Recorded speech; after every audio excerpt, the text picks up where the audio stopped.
Hi guys! Welcome to my channel. My name is ReadingBear and I hope you are ready for some more stories. And today, we'll take a look at some new legal advice content. If you enjoyed my content, please don't forget to subscribe to my channel and post some bear emojis in the comment. And now, let's dive right into the stories. The first one is titled, New Neighbor Put Their Cans in Our Spot. For the past 2 weeks we moved their cans back to their usual spot and neighbor came over, wound up becoming aggressive. So, I'm at my boyfriend's house in Oregon. He's lived here 10 years. I've been here often for the past 2. Never has there been a problem with the trash cans going up until recently. About 2 weeks ago, a new neighbor moved in and started putting his in our spot, leaving us nowhere to put ours. Today, I was taking up the trash and again the cans were in our spot. I just moved them over. There were too many cans and new recycling buckets, so I moved one of his cans to the other side of his driveway. NBD, right? Wrong. My boyfriend and I go back to his house and decide we'd walk to the store. As we're coming out of the house, we see this guy walking down our driveway. I say hello and he walk up to our porch and mentions his trash cans. I say that we moved them because they were in our space. He says our driveway is bigger than his and we should just take up part of our driveway with our cans so he can put his in our usual spot. I suggest that he put them on the other side of his driveway. He stops still, points at my chest and tells me to duck myself. I'm a 22-year-old woman and this guy is a bigger, much older man. I just stand there in shock and slightly amused. He walks down our driveway, gets about 15 feet away, turns around and starts yelling, duck yourself, over and over as he leaves. I'm trying to convince my boyfriend's dad to let us file an incident report, so we have at least record of this on file. Can you suggest reasons why this would be a good, or bad, idea? Update. We solved the problem. Boyfriend's dad contacted the property owner who rents to the guy. Apparently, boyfriend's dad and the property owner were pals. The guy says he'd talk to the neighbor and speak with the police himself about his tenant. I've decided that's enough for now. Hopefully the guy apologizes. Apparently, he's not very well mentally, which honestly only furthers my concern, but I'm supposed to have some compassion for the guy, so I'll let him off this time. Update. New neighbor put their cans in our spot for 2 weeks. I moved the cans to his spot, and he came onto our property and became aggressive. So, you all might know that my boyfriend's dad didn't want us filing an incident report with the police. He thought they'd just make things worse. Boyfriend's dad knew the guy who owned the property and was renting out to crazy neighbor. Boyfriend's dad calls property owner and PO personally comes to visit us at our home to let us know he spoke with the police and wanted them to bring crazy neighbor over to apologize.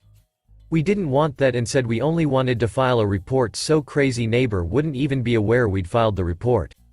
Property owner doesn't really seem to understand and heads off to talk to crazy neighbor.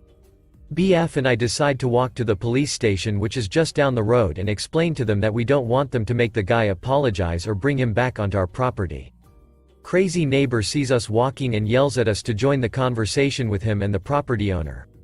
I try and be civil as I was when he came onto my property, put his finger in my chest and told me to fuck myself. Dude is still very crazy, and I decide to leave. Property owner mentions the police and I say we didn't want them to make crazy neighbor apologize. Crazy neighbor gets riled up at the mention of police and now we're all headed to the station together. At the police station, crazy neighbor makes himself look ridiculously crazy by verbally attacking and mocking me and the police tell him to leave. They pull myself and my boyfriend aside and let us know if we need them again, they're there for us. Today, we notice that crazy neighbor is moving out. Looks like he acted crazy enough in front of the guy who owns the property to get booted. I'm honestly super glad he's leaving because this whole situation was pretty stressful, and I definitely didn't like having a crazy person living next door. Don't be a dick to your neighbors, guys. Next one is titled, Pecan Tree Severely Cut Back by Trimmers Who Came to Wrong Yard. Texas. My mother-in-law called my spouse in tears because when she got home from a long vacation, she found that the pecan tree that they'd planted 33 years ago had been cut back by about 40%. Severely impacting the shade the tree was providing to her home and possibly threatening its health. Additionally, all of the ripe pecans were gone from the tree and yard, and the remaining crop on the tree are falling while not yet ripe, now, presumably due to the trauma. She was able to find out who the tree trimming company was and they told her they were not liable for their error, of course. and the police told her that they had not criminally trespassed because she doesn't have a no trespassing sign posted. I've told her to contact an arborist to evaluate the damage done to the tree, and that she may need to pursue this as a civil suit, but she's not sure what sort of lawyer she needs to contact. This tree was planted by my late father-in-law when my spouse was a child, and they feel nearly like they've lost a family member from this violation. All of this is in Midland County, if that makes any difference. Update. Seeing the sweet justice that guy in Oregon got reminded me that I never updated on my MIL situation. I apologize in advance if I get any details wrong, as this is hearsay from my partner, and I haven't talked directly to my mill about it. So, my mill had an arborist out who judged that, with some work and care, the tree should be able to survive the damage. By his appraisal, there was around $5,500 in damage to the tree. Sadly, the photos my mill was able to dig up weren't enough to let the arborist give a good estimate on how much the tree's nut production would be impacted, so she just went forward with that number. She had a lawyer friend draft up a registered letter to the tree trimmers explaining the arborist's appraisal and her intentions to pursue repayment through whatever legal means were necessary. The trimmers came back with an offer to pay that amount but in 3 installments over the next year. She countered half immediately and half in a month.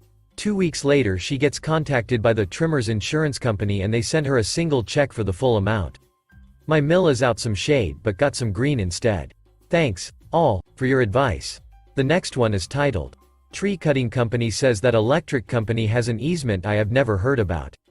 Washington State. I have received what amounts to a handwritten notice from a tree cutting company informing me that they have been ordered by the electric company to cut brush and trees on my property this week. The note claims that this is being done so that the electric company can access an easement that runs through my property. A new subdivision is being put it. I figure this is the electricity to it. I have no knowledge of any such easement and did not hear about it during the home buying process nor when researching the parcel and corresponding with the county regarding any easements that I have. I do have an easement on the opposite side of the property for a neighbor's driveway. What do I do from here? I imagine that if this easement does exist, that there is nothing I can do about it, but I don't want to accidentally allow them to establish an easement on my property, which I can only imagine would tank my property value. So far, I have emailed the electric company and my county land planning division, but no replies yet from either. Shouldn't they have mailed me something showing that they have the right to send tree cutters and apparently digging equipment into my yard? Update. So long story short, a power company easement has been discovered on land I own, which was not found by the title company during the home buying process. I have entered a claim with them, and looking at my policy under exceptions from coverage, it says, this policy does not insure against loss or damage, and the company will not pay costs, attorney's fees or expenses that arise by reason of 4. Easements, claims of easements or encumbrances which are not shown by the public records. So, that makes it sounds like the insurance only covers nothing, at least in regard to easements? If it was in public records, it would already be known about. Is this normal? Should I get the advice of a lawyer now, or wait until the insurance company responds to my claim? The next one is titled, My Hedges Were Cut Down by Neighboring Property, Struggling to Figure Out What to Do. Oregon. I'm mostly clear on the legal issues at stake, but I would really like the insight from anyone who has seen the aftermath of similar cases. I apologize in advance for the length and thank anyone who reads it. My brothers and I own 3 houses in a row. We planted hedges along the outer property line and landscaped to create an event space in the backyards. We only hold maybe a dozen weddings and events a year. We all have other careers, so this is a hobby of sorts and make a small income from. The land is CR zoned and we have never had a complaint about noise or other issues in the 7 to 8 years we have been doing it. A couple years ago, the apartment complex that we share a property line with converted to condos. The new homeowner association asked us to cut our back hedge shorter to provide them with a better view of downtown. We politely refused. The treasurer of the homeowner association persisted in hassling us about it until we had enough.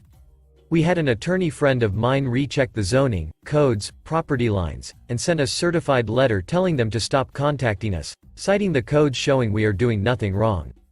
The treasurer responded by hiring day laborers to cut the hedge down. He didn't get official approval from the rest of the board, he acted on his own. However, he did use homeowner association funds to do it. The police took a report and cited him but told us that we would need to sue for the damages ourselves. I believe I understand what the law allows for thanks to r/legal advice being part of my morning coffee routine. And we do have an attorney as this is outside small claims. This is what I am struggling with, fairly calculating damages. We are furious about it, but do not intend to attempt to gain anything, or punish anyone, but really want things to be put right again. We had a landscape architect come give us an estimate. The trees have to be replaced, they won't grow back. His estimate to make things back to how they were is a little over $200,000. This is for the trees, lighting that was broken, and an area of perennials that was destroyed. But we bought the hedge trees and planted them ourselves 15 years ago for maybe $10,000. We did almost all of the landscaping ourselves, buying plants here and there over the years. I have idea how much they cost. A few $1,000s probably in the destroyed perennials. I replant the annuals every spring anyway, so didn't have him include those. Since events are really a side project, part-time job, we make less than $15,000 to $20,000 a year or so from them. We all have much higher laying careers and don't rely on the money, but we do use it for a yearly family vacation. It feels strange to me to be demanding that amount of money when it was mostly time and work to make such an increase in value. My fears are that the condo owners will each end up having to pay something out of pocket. Even the treasurer, who I am beyond furious with, has a wife and small children who would suffer if he were the one charged with paying restitution. I'm worried the people he hired to do the cutting would be found liable as well and lose everything they have. I have considered the fact the homeowner association likely has insurance that would cover liability, but I am considering who they would go after to recover that. The homeowner association has refused to return calls, so the attorney can't get their insurance info. I am sure I am overthinking things, but I lose sleep over this. I just want to do the right thing. The attorney urges us to file for everything possible, even lost income for not being able to use the event space while being repaired, labor to replant the crushed gardens, everything. My brothers aren't sure what to do and asked me to make the final decision. I almost decide to just ask for a smaller amount, get new less expensive trees, stop having events for a few years and spend that time gardening to build a new space while the hedges grow again. But then I feel like I am cheating my brothers and myself out of what we are entitled to, or I get angry and upset because I really just liked how things were and what we did. I love the time I spend with my brothers and am really proud of what we built together. Then I get anxious and angry that I am even in this position to begin with. I know emotions shouldn't play into it, but I can't seem to extract one from the other.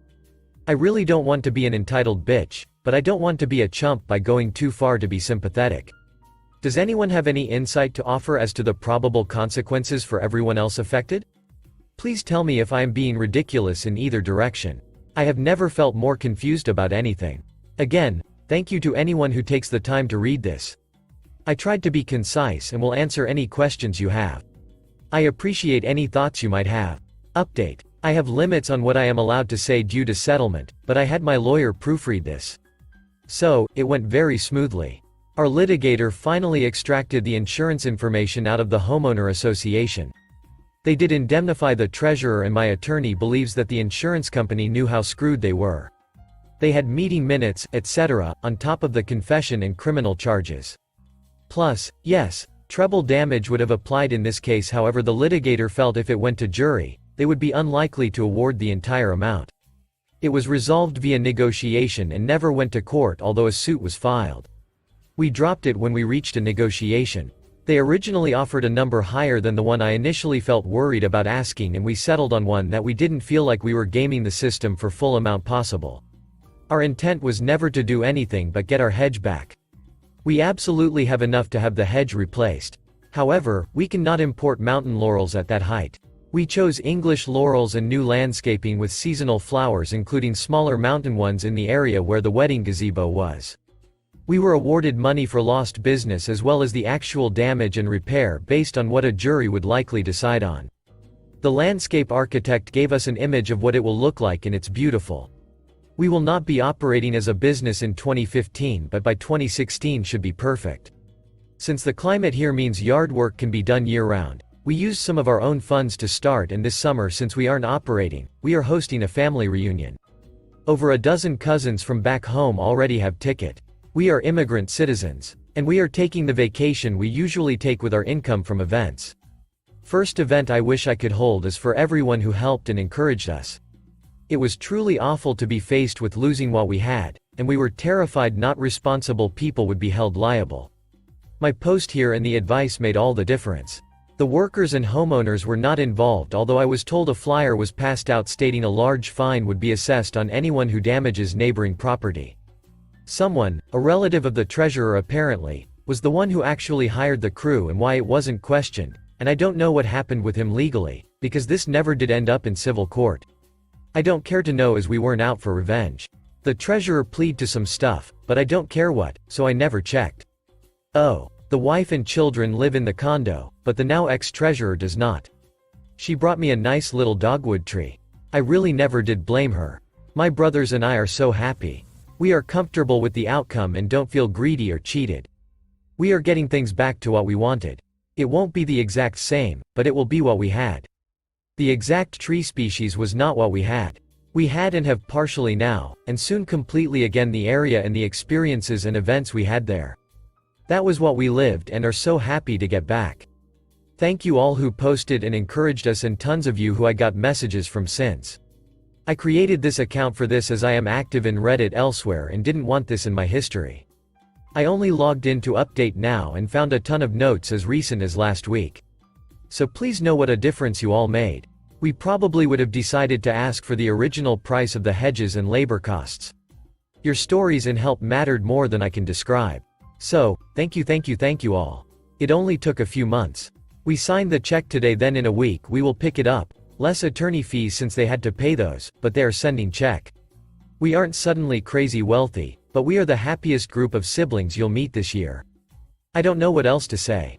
I'll check in over the next few days and answer questions if I am allowed. Part as the settlement is not revealing some things. Thanks for listening.